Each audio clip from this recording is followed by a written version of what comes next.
नमस्कार, TV 27 news के इस खास कार्यक्रम मुद्दे की बात में आपका स्वागत है। दिल्ली चुनाव में आज प्रचार का आखिरी दिन है। आज हम बात करेंगे चुनाव में जीत हार के अनुमान को लेकर किए गए सर्वे रिपोर्ट्स की और जानने की कोशिश करेंगे कि मतदाताओं का रुझान किस ओर जा सकता है। टाइम्स नाउ जेवीसी पोल के मुताबिक दिल्ली में इस बार आम आदमी पार्टी और बीजेपी के बीच कड़ा मुकाबला है और आम आदमी पार्टी की सीटें कम होने की आशंका है। सर्वे में यह भी कहा गया है कि इस बार महिला वोटर ही खेला करेंगी।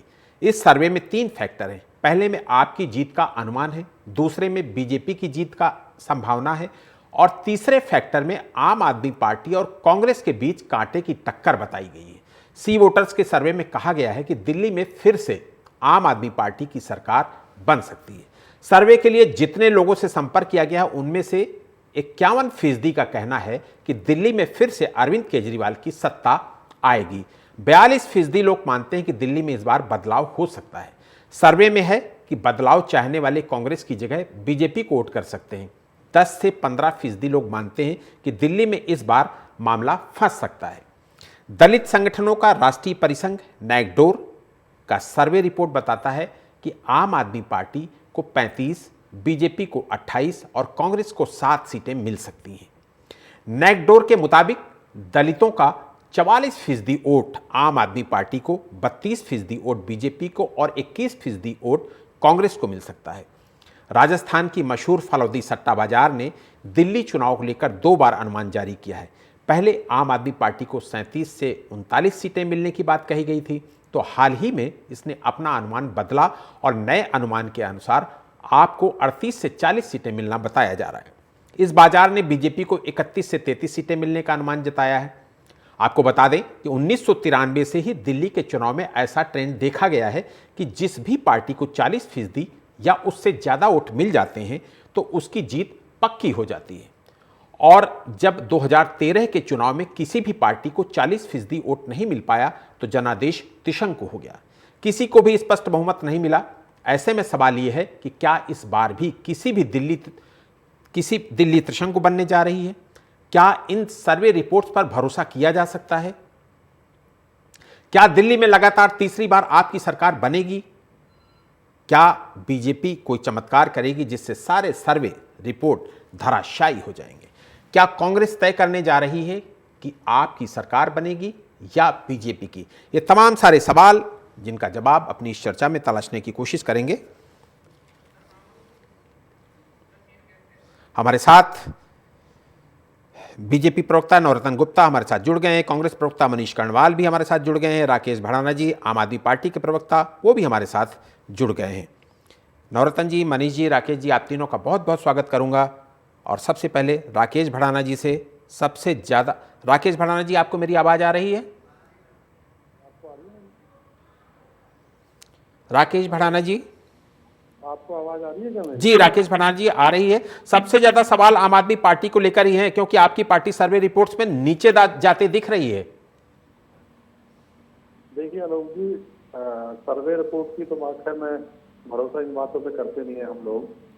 हमारी देखिए जहाँ जहाँ लोग सर्वे रिपोर्ट आते हैं वहाँ हमारी पार्टी को हमेशा नीचे दिखाते हैं, परंतु जब लोगों का जो वोट होता है, हमारे अरविंद केजरीवाल जी की नीतियाँ जो है इससे प्रभावित होकर, या अरविंद केजरीवाल जी जो दिल्ली में काम करे हैं उनको प्रभावित होकर लोग वोट देने के लिए पूरी तरीके से तैयार है।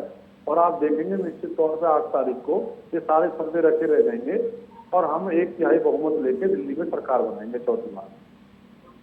जी, हमारे साथ मनीष कर्णवाल वो भी जुड़े हुए हैं। मनीष जी, अरविंद केजरीवाल ने दिल्ली की सत्ता आपसे ही हथियाई थी। केजरीवाल पर भी अब कई तरह के आरोप हैं, फिर भी कांग्रेस सत्ता वापस पाने में विफल क्यों दिखाई पड़ रही है?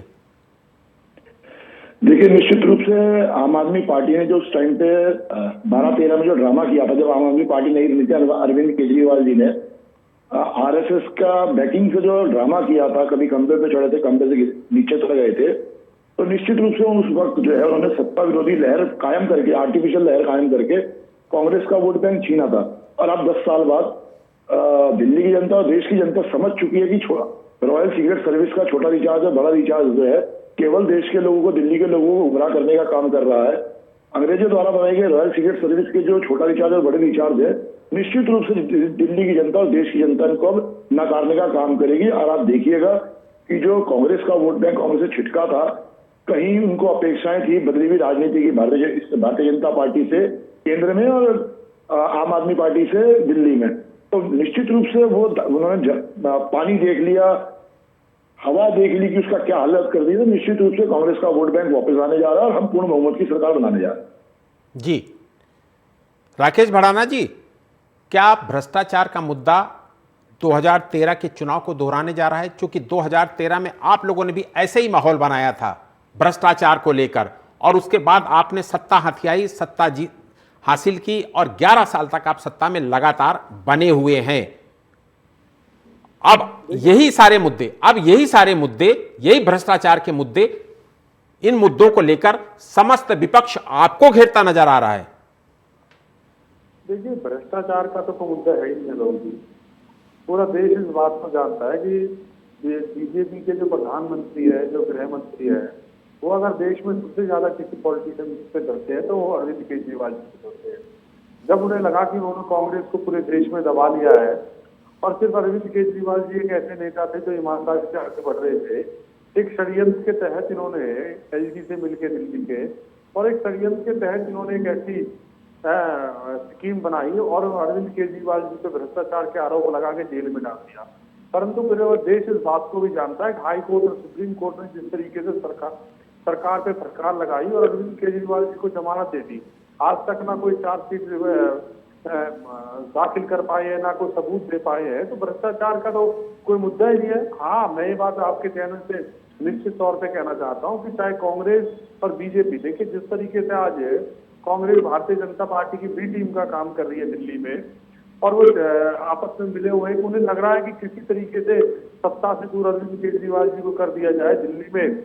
बीजेपी की सरकार ये चाहते हैं कांग्रेस वाले की मिल बन जाए, परंतु मुझे लगता नहीं है कि किस तरीके से। देखिए, आज दिल्ली में जो क्षत्रिय बिरादरी के लोग हैं, जो काम अरविंद केजरीवाल जी ने किया है, अगर लोग हमसे नाराज होते, अभी नगर निगम के चुनाव गए थे, तो अभी 6 महीने सॉरी 1 साल 1.5 साल उन्हें हुए हैं, तो लोग उसी में परिणाम बता देते बीजेपी को। तो उन्होंने देखिए नगर निगम में भी बीजेपी को बाहर का रास्ता दिखा दिया, और जो स्कीम हमारी थी, चाहे शिक्षा की बात थी, चाहे चिकित्सा की बात थी, चाहे बिजली की बात थी, चाहे पानी की बात थी, जो मुद्दे हमारे थे, जिन्हें हम लेके आज दिल्ली में आए थे, और 3 बार हमारी सरकार बनी, नगर निगम में भी अब हमारा पूरा बहुमत है, तो लोगों ने जब भरोसा, आदमी देखिए, आप किसी पे अगर आप किसी से झूठ बोलेंगे तो एक बार बोल सकते हैं, आपके बहकावे में आ जाएगा, एक बार सरकार बना देंगे, दूसरी बार झूठ आप बोल सकते हैं, परंतु ऐसा नहीं कि 3-3 बार अगर लोगों ने हमसे भरोसा किया है, हमारी सरकार बनाई है,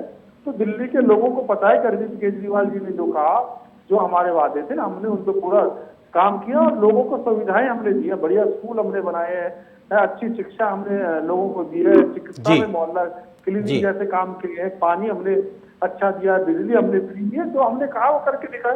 अब प्रधानमंत्री, ठीक है भड़ाना जी, हम लोग दिल्ली विधानसभा चुनाव को लेकर चर्चा अपनी आगे बढ़ा रहे हैं, और इस चर्चा में हम लोग बातचीत कर रहे हैं सर्वे रिपोर्ट्स की। जो तमाम सारे सर्वे रिपोर्ट्स आए हैं, उनमें से मिली जुली चीज़ें निकल कर आ रही हैं, उसको लेकर हमारे साथ तमाम खास मेहमान जुड़े हुए हैं। आम आदमी पार्टी, कांग्रेस, बीजेपी के प्रवक्ता जुड़े हुए हैं, जिनसे हम अपनी इस चर्चा को आगे बढ़ा रहे हैं। हमारे साथ नवरत्न गुप्ता जी जुड़े हुए हैं।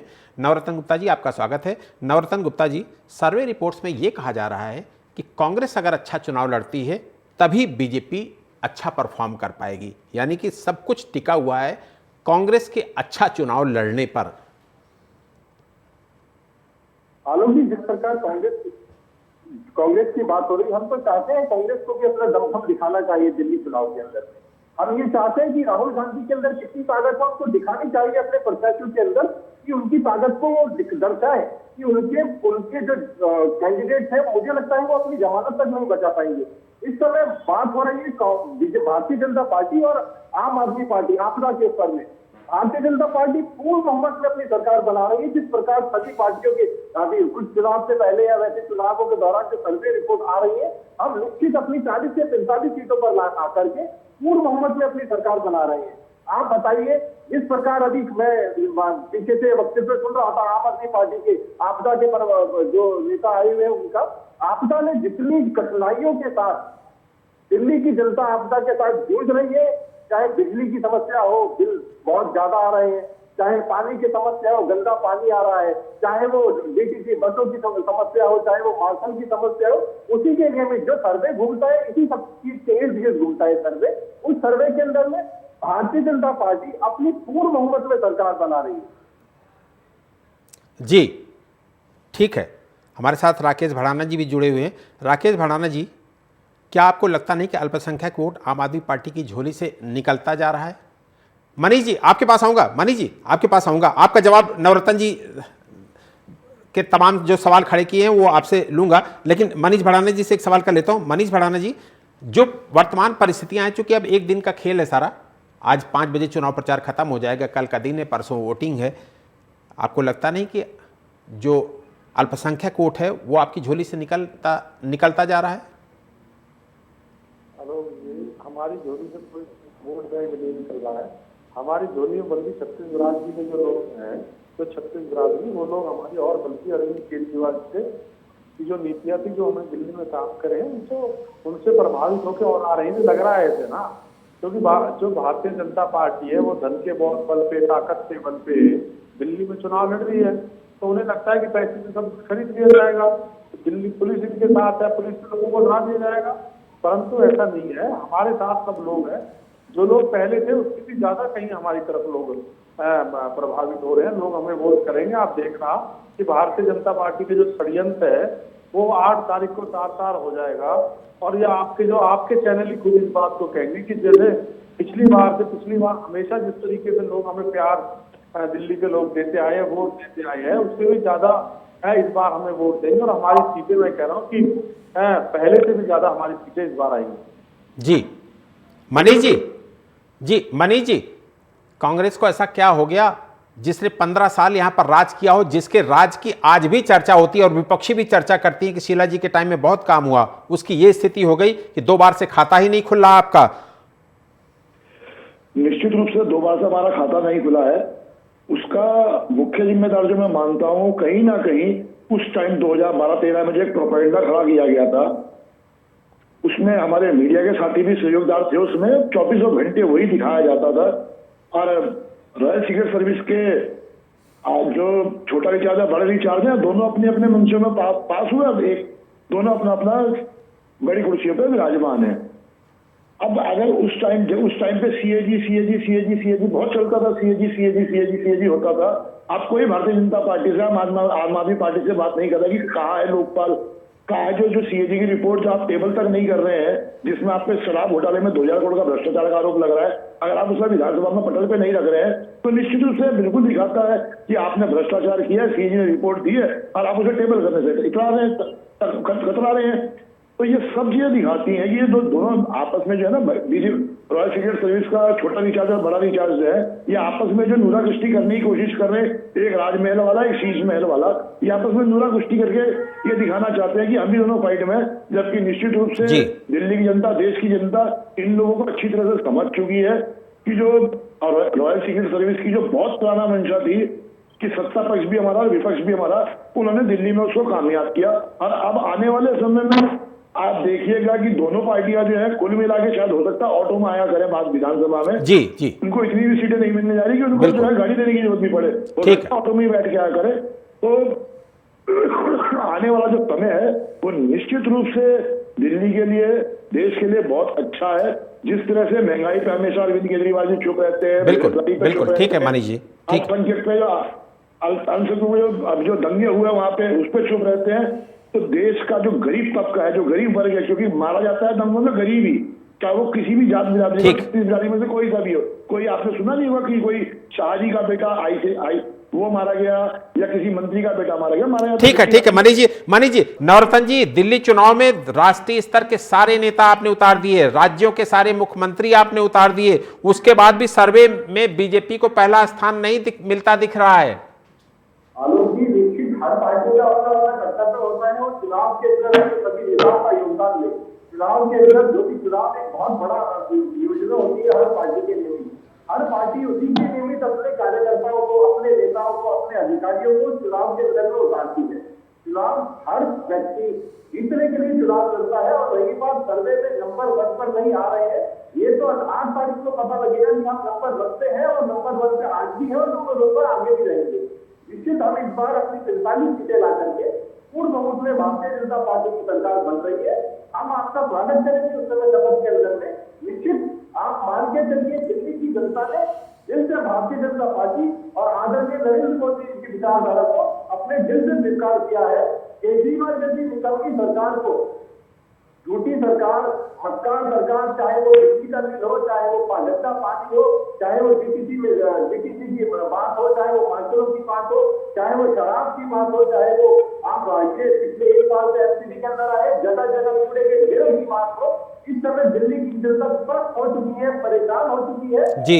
इस बार पूर्ण बहुमत के अंदर में भारतीय जनता पार्टी की सरकार बनाने के अंदर दिल्ली का आम आदमी, दिल्ली का हर एक आदमी उसके अंदर अपनी गिलहरी वाली भूमिका निभाएगा। जी जी नवरत्न जी, महिलाओं को रिझाने का फार्मूला जो आप लोगों ने मध्य प्रदेश से शुरू किया था, मध्य प्रदेश में कारगर रहा, फिर उसके बाद महाराष्ट्र में भी आपने यही शुरू किया, महाराष्ट्र में भी कारगर रहा और सारे अप्रत्याशित रिजल्ट आपने हासिल किए। क्या ये जो फार्मूला आपने यहां पर भी इस्तेमाल किया है, यहां पर भी ऐसे ही रिजल्ट आने की आपको उम्मीद लगती है?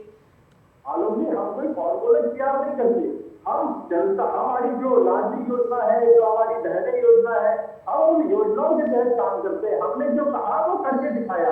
हमने आम आदमी पार्टी की मक्कार और झूठी सरकार, जिन्होंने पंजाब के अंदर में हर महीना को 11,000 रुपए देने का वादा किया था, मुसलमानों को जो उनके मौलवी है उनको 18,000 रुपए महीने की तनख्वाह देने का वादा किया था। ये झूठे वादे हम लोग नहीं करते। मोदी जी कहते हैं वो करते हैं जो उन्होंने कहा है। जो महिलाओं के लिए उन्होंने अपना एक जो दिल्ली की जनता और दिल्ली की महिलाओं के प्रति जो उन्होंने वादा किया है, निश्चित जब हमारी सरकार आएगी हम उस वादे को भी, चाहे वो मध्य प्रदेश में हमने वादा पूरा किया हो, चाहे वो अपना महाराष्ट्र में हमने वादे को पूरा किया हो, इस बार जी जो योजना हमने कराए हैं दिल्ली में आदरणीय मोदी जी के नेतृत्व में हर एक योजना के ऊपर में हम काम करेंगे। जी, वक्त हमें इतने की इजाजत देता है। नवरत्न जी आपका बहुत बहुत शुक्रिया करूंगा, राकेश जी आपका बहुत शुक्रिया करूंगा और मनीष जी आपका भी बहुत बहुत शुक्रिया करूंगा। सर्वे रिपोर्ट का लबोलुबाब देखा जाए तो आम आदमी पार्टी का सत्ता पर काबिज होने के ज़्यादा चांस दिख रहे हैं, लेकिन बीजेपी जिस तरह से जोर लगा रही है उससे सर्वे रिपोर्ट्स के उलट भी परिणाम आ सकते हैं। कांग्रेस तीसरे नंबर पर है और उसकी भूमिका अहम इसलिए हो जाती है क्योंकि आगे चलकर वो सरकार बनवाने में रोल निभा सकती है। वास्तव में होना क्या है ये तो चुनाव परिणामों के बाद ही सामने आएगा। मुद्दे की बात में आज इतना ही। देश दुनिया की बड़ी खबरों के लिए आप देखते रहिए TV 27 न्यूज़। नमस्कार।